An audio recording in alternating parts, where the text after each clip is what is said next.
We are talking medical testing for this morning's Health Watch. Celebrities like Kim Kardashian recently posting on social media the benefits of a full body scan. The scan has the ability to detect cancer and other diseases, or so it claims.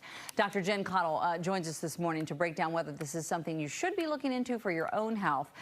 So a lot of questions surrounding this, Dr. Jen, and it's interesting because it really plays on this whole preventative health care, which is highly touted and the medical community wants us to do. But is this the answer?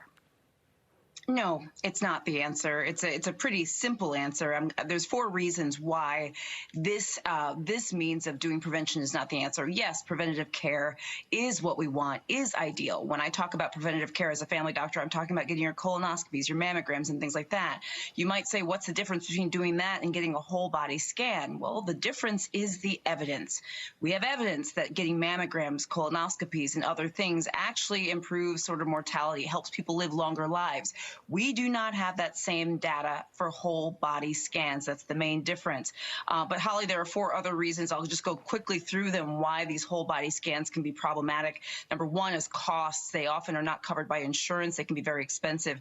Number 2, they can cause undue worry. If something is found on a whole body scan, everything that's found on an image doesn't mean it's actually significant. It can cause people to worry, have to go through other testing.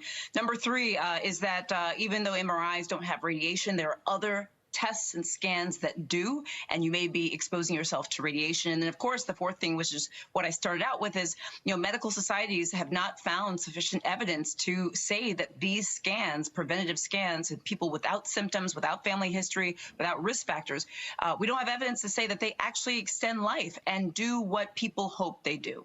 So what about the stories that obviously the companies that make the machines or the Kim Kardashians of the world, that have done it, and maybe she was paid to do it, I don't know. But, they're giving examples of, well, this aneurysm was caught early, or this was, are those just rare examples of where it worked?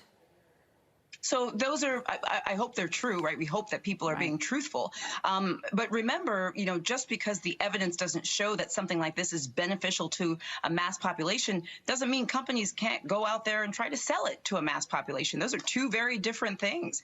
We have a ton of medical products, health related products on the market right now that are marketed to people saying, hey, this will work, when there's actually not enough evidence to say that they do. So Holly, this is actually not a new concept. This is something we're just seeing on a larger scale, a bigger machine, bigger celebrities. But that's why anything that you sort of see out there, whether it's an MRI or a supplement or something else that says, hey, get this, do this, it'll do this, talk to your doctor about it before you do. Get your doctor's opinion, because just because it's being sold doesn't actually mean that it's beneficial to a large population. It's interesting because how often do you really hear of an MRI being ordered as preventative care? It's usually only ordered after. It's not. Right. It's not. Yeah. So this is the thing. If anyone, sorry to interrupt you, but let me just say this. If anyone out there is wondering, well, this sounds like a good idea, think about the last time your doctor ordered something like this for you.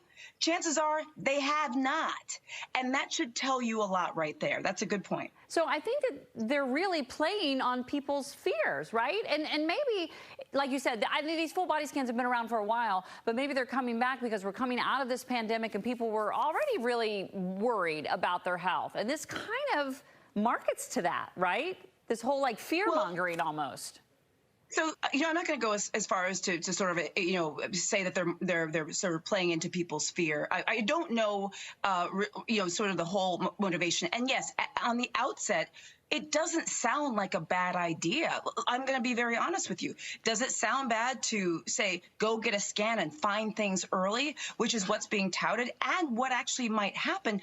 No, that's not necessarily bad. But the truth of the matter when it comes to evidence, that's how we make medical decisions, not based on one person's experience or 2 people's experience. We're talking about the overall experience. Right now, we do not have the evidence to say that this, for a large population, is beneficial and, in fact, might cause some harms. So, this is the thing. People, and I do videos all the time on my YouTube and social media about sort of myth busting. I always say don't necessarily believe everything you see or read. Make sure you're running it by your doctor. Yeah. Well, you know what? We run a lot of things by you, and I don't know if I've ever seen you be so passionate about something as this. The answer is no, people. Don't get it. No, don't get it. Dr. Caudle, thank you so much. Really appreciate your insight this morning. Thank you. And there's all her information.